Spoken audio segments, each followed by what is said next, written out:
everybody. Welcome back to the Castro Files. How are you doing? I'm great. How about you? Doing well. Good. Thank you. Thank you all again for joining us for another episode. We appreciate it. First things first, go out, like, subscribe to the show. Hit the thumbs up on the YouTube if you don't mind Yes, it. please. And definitely share it.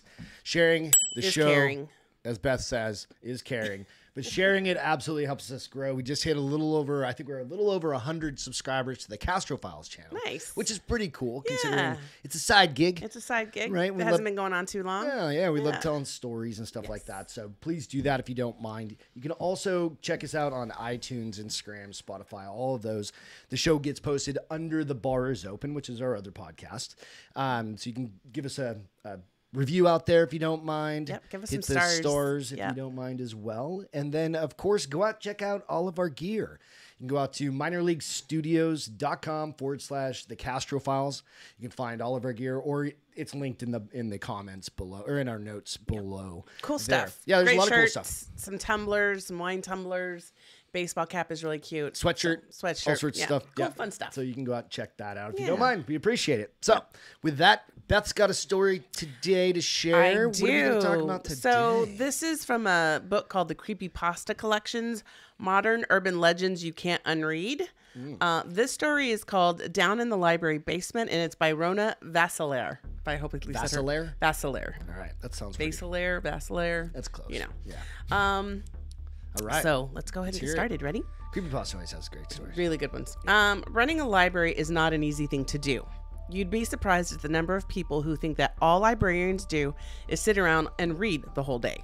They have no concept of all the duties that comes with being a librarian.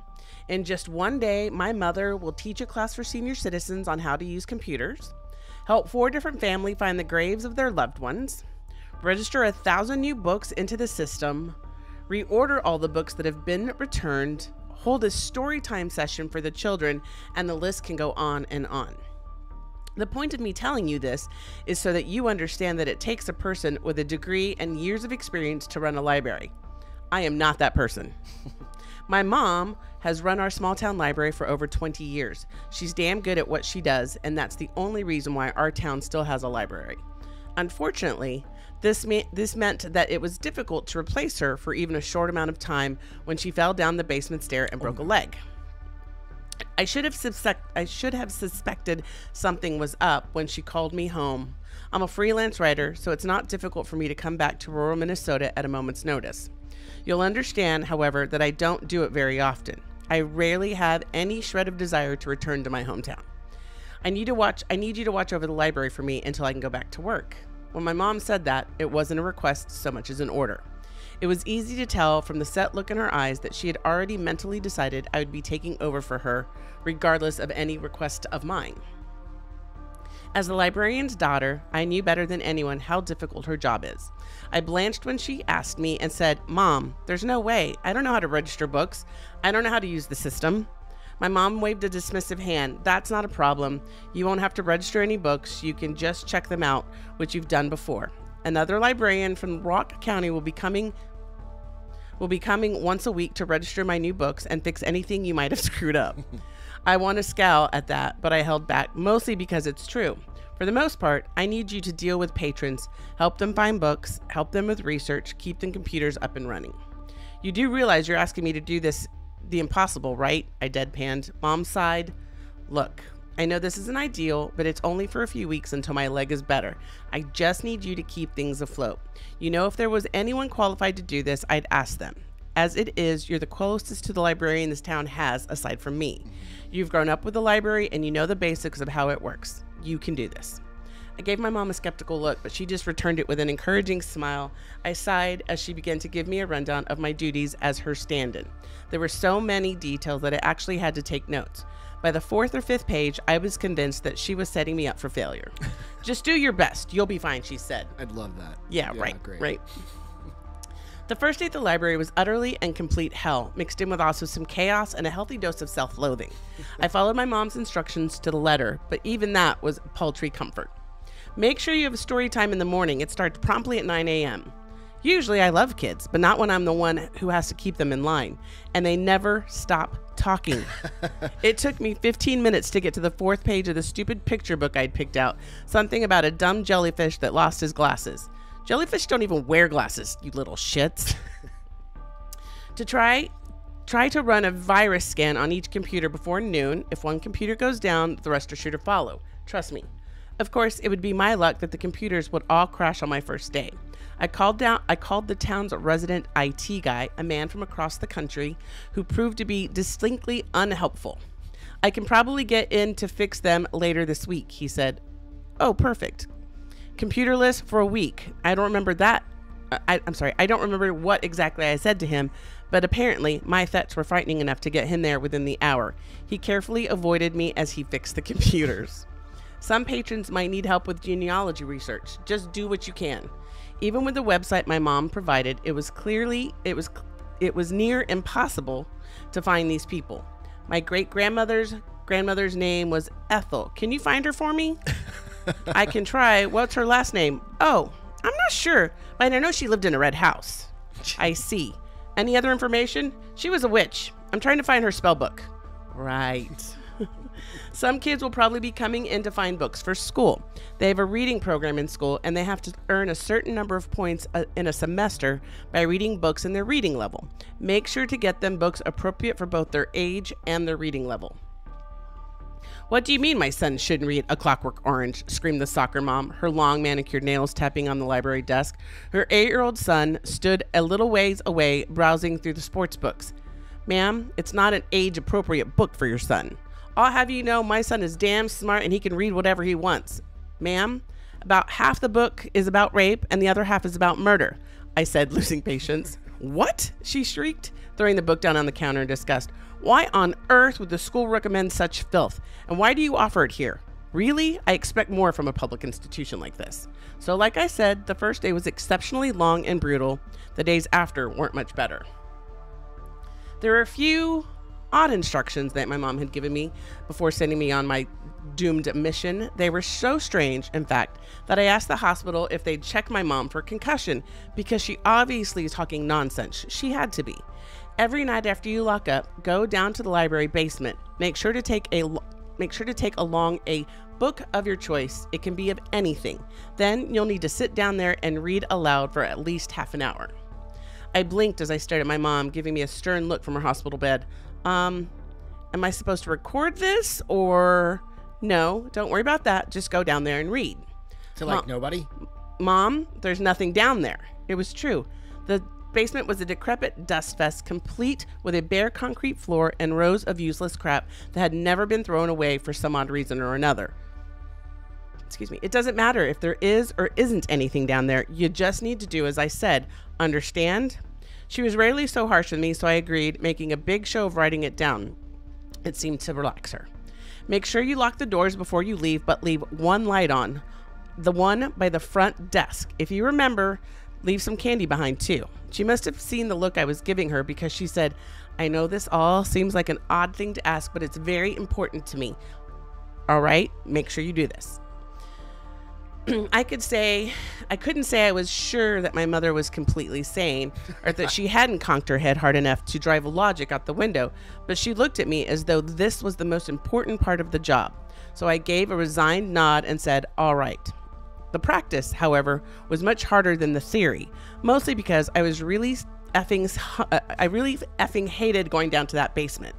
The first night I went down, I grabbed my copy of Wuthering Heights, one of my favorite books, and descended the stairs, flicking on the light as I went. There was only one functioning light in the basement, a bare bulb hung from the ceiling that illuminated a tiny circle spot on the floor. I felt like I was stepping into the spotlight as I sat down in my chair my mother must have placed there. I sat in total silence and cleared my throat. It was strange being down here alone.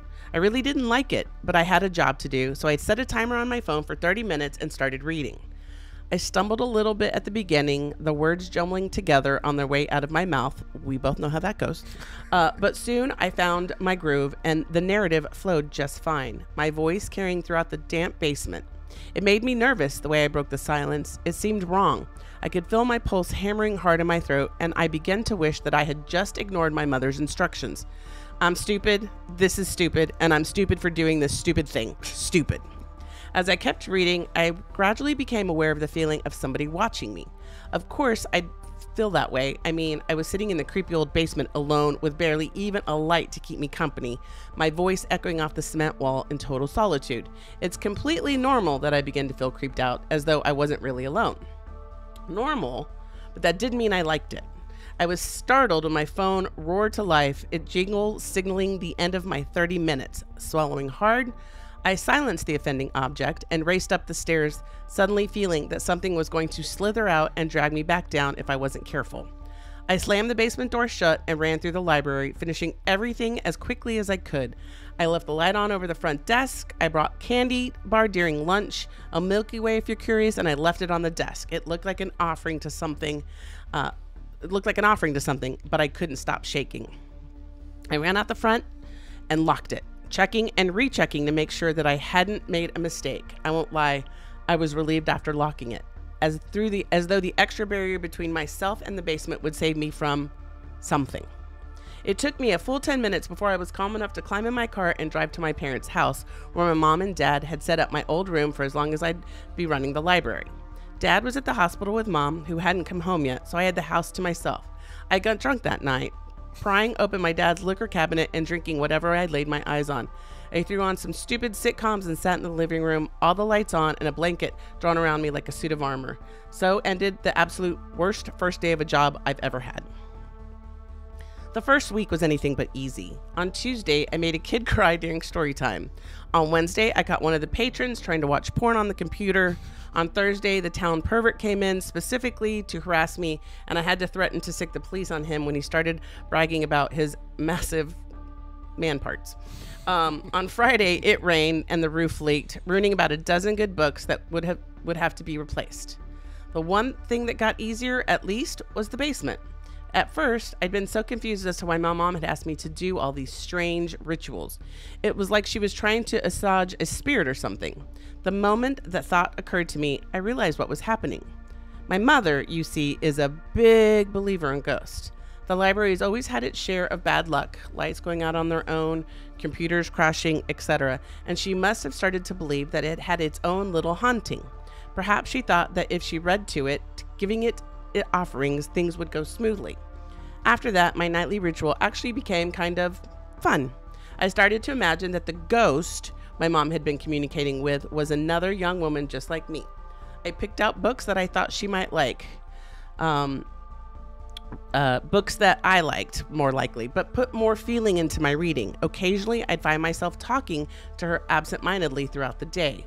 In the end, I even started believing she might actually be there.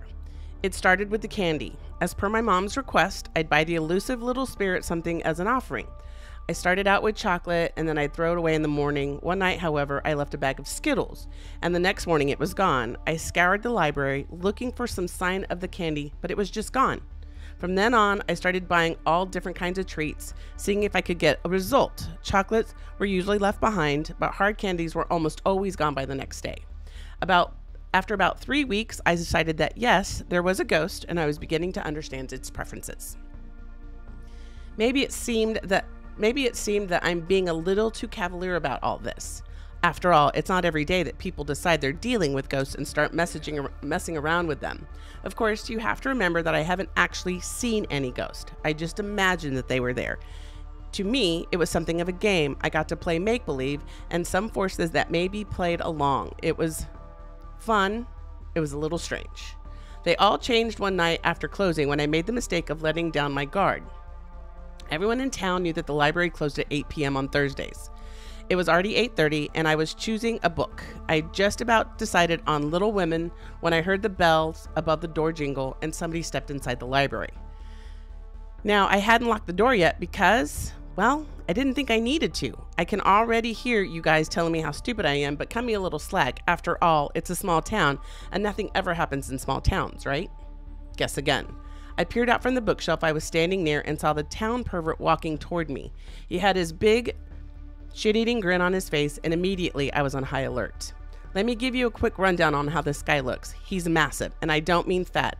He's ridiculously tall with a fair amount of muscle bulging out of his ill-fitted and stained clothes. He lacks the capacity to understand personal hygiene, apparently because his hair is always greasy and his breath smells like the inside of a bat cave. He had a bad habit of getting inside a person's personal space and leering at her. His eyes traveled shamelessly over her body. It disgusted me. My mom had always warned me about this guy. We called him Chad for the sake of we'll call him Chad for the sake of anonymity. That's a hard word for me. Thank you. Yeah, what that word? Being anonymous. Yes. See, Chad would try to screw anything that moved, regardless of age or circumstance. He'd been around since I was a kid, and he often tried to convince both me and my older sister to come into his house and talk with him for just a moment. He had said something nice to give us. He said he had something nice to give us. He'd gotten kicked out of the library several times in the past for hitting on minors or on my mother herself. He had a wandering hand and no sense of decency. And at that moment, I was alone with him. You still working here with your ma, Cassie?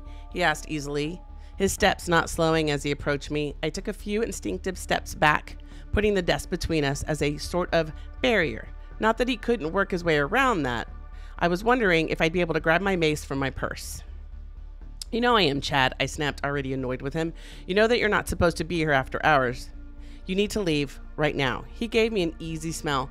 I just wanted to talk to you, sweetie. We're friends, aren't we? I felt a heave deep in my stomach at those words. I scanned my work area for my purse, but remembered all too late it wasn't there. Damn it, I left it in the car. No, we're not friends. If you don't leave right now, I'm going to call the cops. Not that calling the cops would do much. The reason people like Chad could still exist in a small community was that the cops were absolutely shit. Still, I reached for the phone anyways because I don't make threats that I don't intend to keep. Chad's polite mask slipped off then, and as I knew it would, he'd been hoping he was smart enough to hightail it out when I made my threat, but my hopes were clearly misplaced, especially when there were no witnesses to his behavior. His eyes darkened and he snarled, "You effing bitch." In a moment, he was halfway over the desk and I shrieked. I stumbled backwards just out of reach as he lumbered toward me, sporting a tent in his pants that told me he enjoyed chasing me into the corner.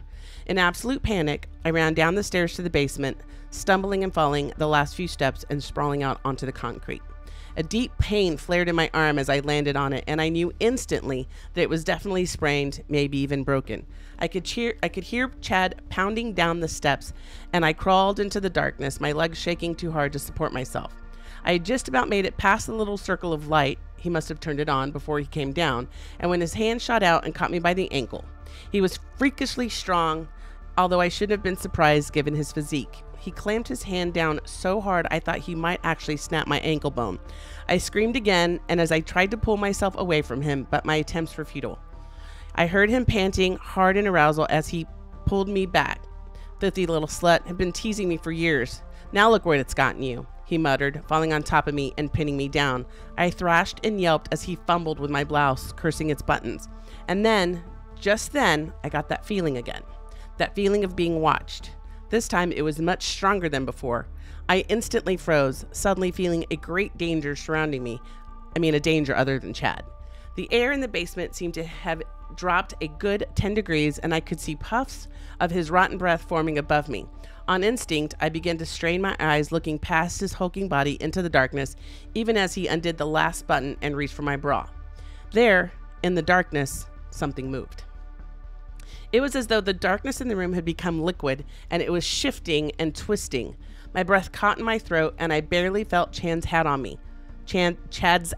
on me.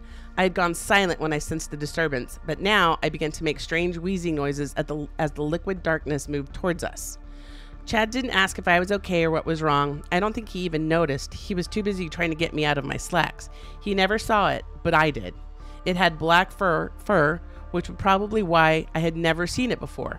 Its body was absolutely massive, pushed along by four long, spindly legs.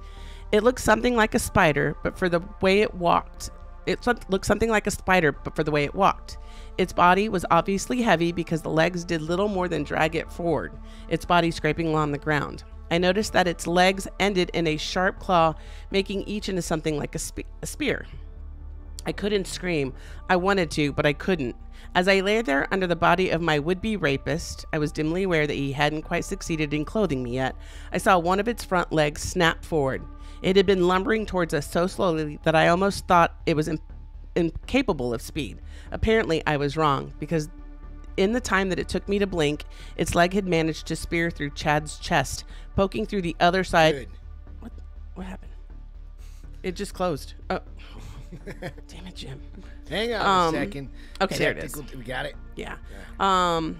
Need to find where it was at, though. Okay, so because in the time it took me to blink, its legs had managed to spear through Chad's chest, poking through the other side and showering me in blood. I gagged. Chad's eyes were wide open, staring at me in utter confusion as though he thought I was the one who did this. In reality, I was just as surprised as he was, especially when it did it again. We are experiencing technical difficulties. And we're back. Thanks, guys. Sorry about that. A little technical difficulties there. It happens from time to I'm time. all hot and sweaty. Okay, so let me start back over. So Chad has just been stabbed. Right. Showering her in blood, and she gagged. Chad's eyes were open wide, staring at me in utter confusion as though he thought I was the one who did this. In reality, I was just as surprised as he was, especially when the leg began to splinter apart into smaller appendages, gorging him from the inside out. In absolute horror, I crawled backwards, bumping into some of the boxes behind me. The creature dragged Chad's still struggling body backwards towards its bulk before extracting its limb. With great effort, it pulled itself onto its legs. Now I can see its belly. Well, what should have been a belly. I watched as its fur pulled back to reveal several rows of jagged yellow teeth pointed just slightly outward. Its maw was larger than my torso, and as I watched as it lowered itself down on top of Chad. It's like a slug kind of monster mouth. Yep. Chewing him. I'm glad that I couldn't see what exactly those teeth did to him. Most of my vision was blocked by the black, furry body. I did manage to see the blood.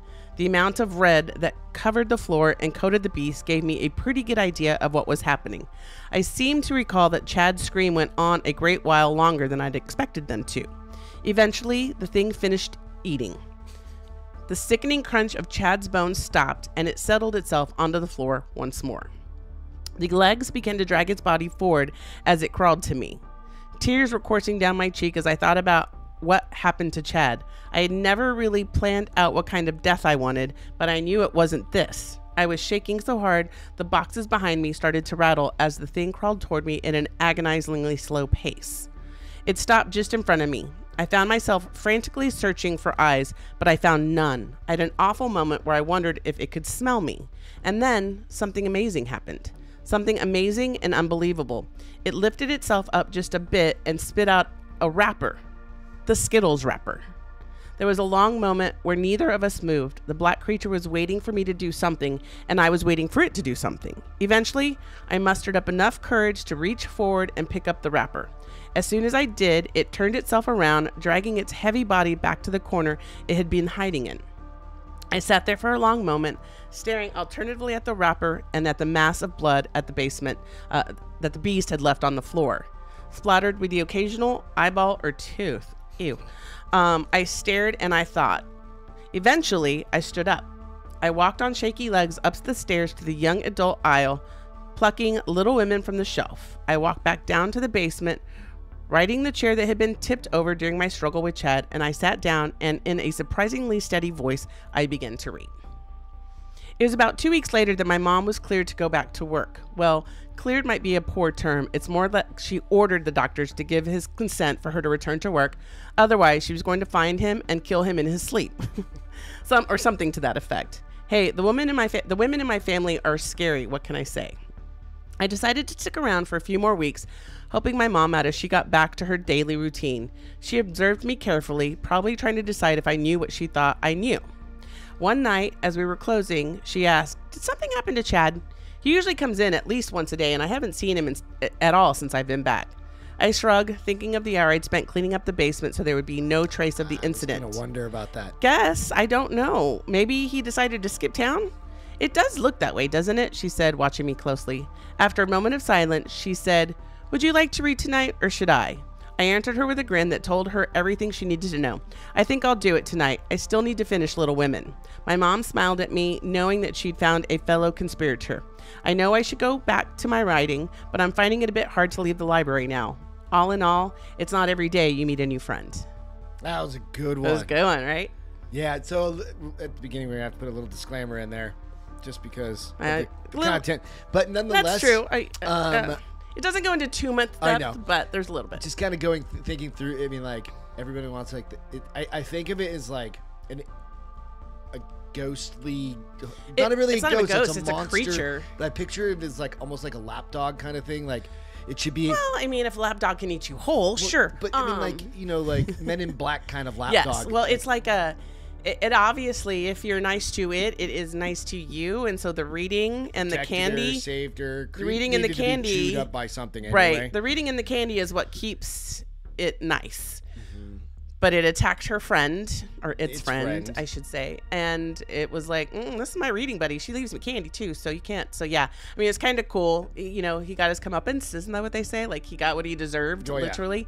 Yeah. So I just thought it was an interesting story. Absolutely. Some of these that was a great one. Thanks. Thank you so much for that. Of course. It did, I mean, because I like, part of the middle there, I was like, oh, I hope she has, like, a hammer. I didn't see the pet dog creature spider. I just have like a weird dog in my head. I don't know why. Like, and I have more of a spider because it said it was furry and on 4 legs like a spider, but then it's different because it says it's dragging its belly. Think of. So anyway, thank you so much. That was awesome. Guys. I hope you guys enjoyed it. Y'all, thank you so much. Go out, like, subscribe, share the show if you don't mind. We appreciate it, and of course, tune in next time for the next Castro Files. We'll catch you later. Bye, guys. Cheers.